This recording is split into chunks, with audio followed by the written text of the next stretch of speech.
মার্কিন শুল্ক বৈশ্বিক বাজারে স্বর্ণের অস্বাভাবিক মূল্য বৃদ্ধির কারণে ব্যবসা গুটিয়ে নিচ্ছেন ভারতীয় স্বর্ণ ব্যবসায়ীরা। বিশেষ করে দেশটির প্রধানমন্ত্রী নরেন্দ্র মোদীর রাজ্য গুজরাটের আহমেদাবাদের স্বর্ণশিল্পী বিপর্যয় নেমে এসেছে। বার্তা সংস্থা রয়টার্স বলছে, আহমেদাবাদের স্বর্ণশিল্পের কারিগররা চরম ক্রেতার সংকটে পড়েছেন।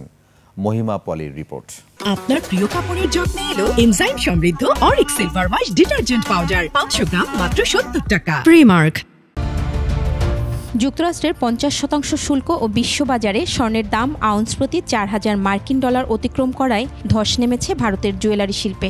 দেশটির স্বর্ণ শিল্পের সাথে জড়িতরা চরম বিপাকে পড়েছেন। ব্যবসায় চলছে চরম মন্দা। বার্তা সংস্থা রয়টার্স জানায়, নরেন্দ্র মোদীর নিজ রাজ্য গুজরাটের স্বর্ণ ব্যবসায়ীরা ক্রেতা না পেয়ে ব্যবসা ছাড়ছেন। लाखों करोड़ों बंगाली सोने कारीगर है, तो उसके लिए कुछ पैकेज जाहिर करे। मेरी सरकार से यही गुजारिश है।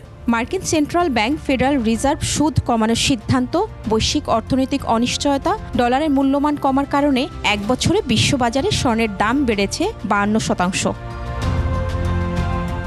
স্বর্ণের দামে এই অস্বাভাবিক ঊর্ধ্বগতির ধাক্কা সামাল দিতে পারছেন না ভারতীয় স্বর্ণ ব্যবসায়ীরা। वैश्विक परिस्थितियां जिस तरीके से विषम हो रही है, इन सभी के कारण ये दाम की बढ़ोतरी हो रही है। মহিমা পলি, ডেস্ক রিপোর্ট, 21 টেলিভিশন।